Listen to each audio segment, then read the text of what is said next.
Hi, everyone. Welcome to day 8 of Healing Goodbyes as we journal together. I would like to thank you for being here.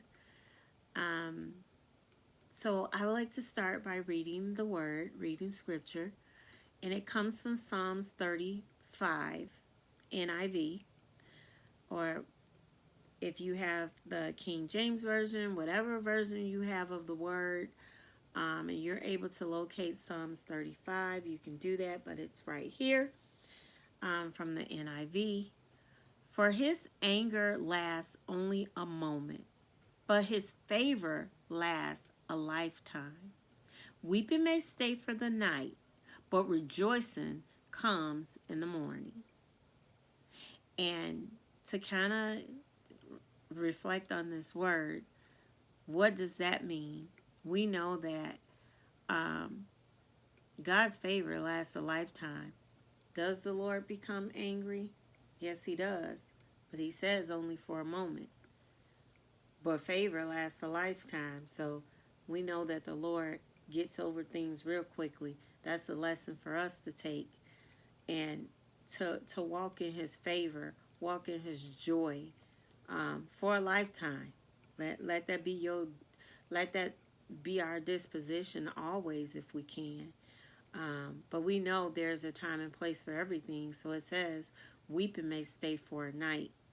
So whether that night is actually one night or whether that night seems long, we know eventually um, rejoicing will come.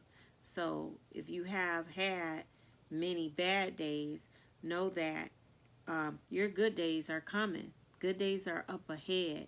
So I encourage you to be strong and hold on because the word says, and I believe the word is truth. The word is promises. Know that it may hurt now, but joy will come in the morning. I am also a witness of that. I have been through things. Reason why I'm here with Healing Goodbyes, joy will come in the morning. Joy will come to you in your heart as you begin to heal.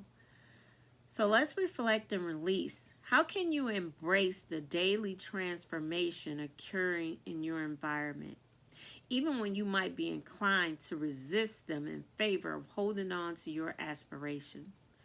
So, what this means is, you know, as you look around you, in your home, on your job, in your life, with family, with friends, things are beginning to transform. Things are beginning to change. And sometimes we be reluctant to move with that change. We may push back because we want what we want and we don't want to take notice of what is really happening in our lives. And sometimes we can be a little bit blinded by things and we may not be able to see. But I encourage you to open your heart, open your mind, open your eyes, and be inclined to be open. Try not to resist just because you want to hold on to what was. And do this in favor of your aspirations.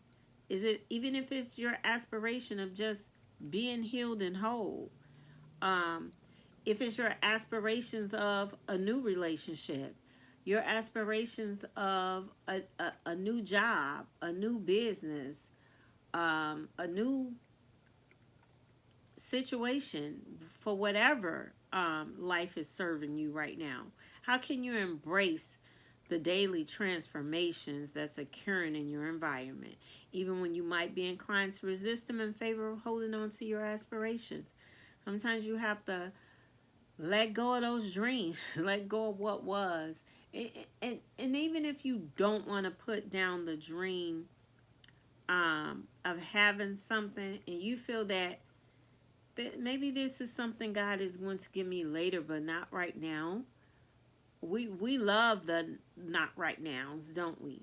And if life should eventually show us different, and we've been in the stage of not right now for years and years and years, um, I say relinquish because you still could be granted that, but you gotta know what's your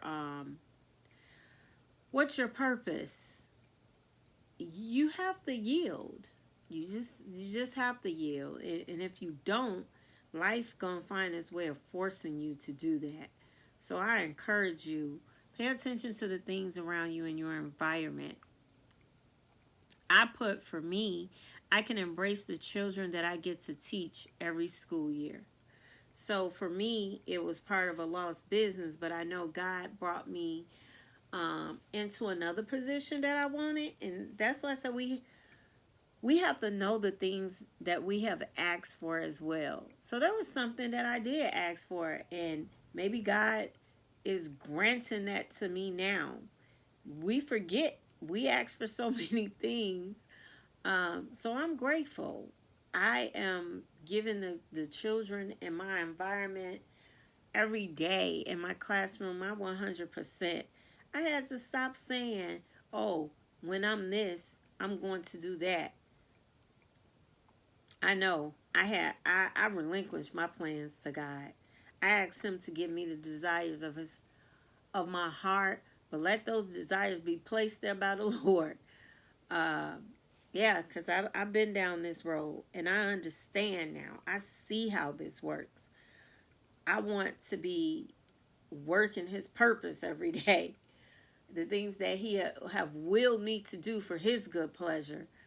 So yeah, I encourage you to do that.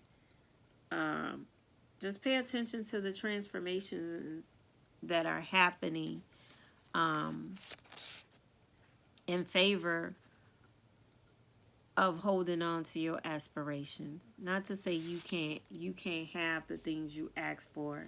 You can, but know that if God is taking you on a different route than what you plan, just yield to that. Um, so after I reflect and release, as we go to our healing, and it asks us to visualize. Um, so take a moment. Picture the act of physically letting go of what no longer aligns with your well-being. Creating space within your heart to welcome the fresh and transformative. What does this act look like? So although we have visioned it and it kind of coincides with day 6, um, so you want to picture the act of physically. So what's tangible, physically letting go? What does this look like? So not just visioning, you visualize it first. So what's the next steps of physically making that happen? What does that look like? I started off by writing, said it looks like freedom and me creating new things with what I have and new ideas. So I'm physically, again, packing up some things.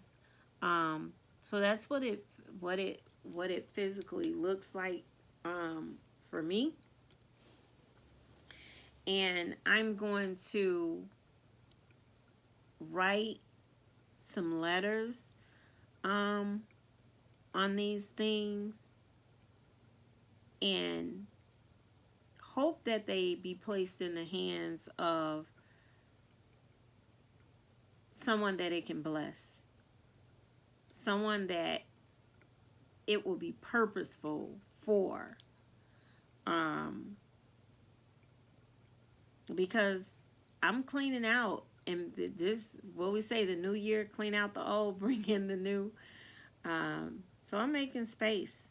I'm making space for that. I'm making space for my blessings. I'm making space to get ready, because I know if I yield and to his purpose, I'm making space. So I encourage you to write down your physical act of what it is that you picture.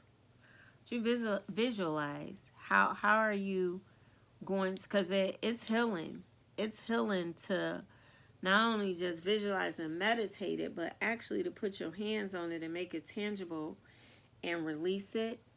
So I encourage you to do that.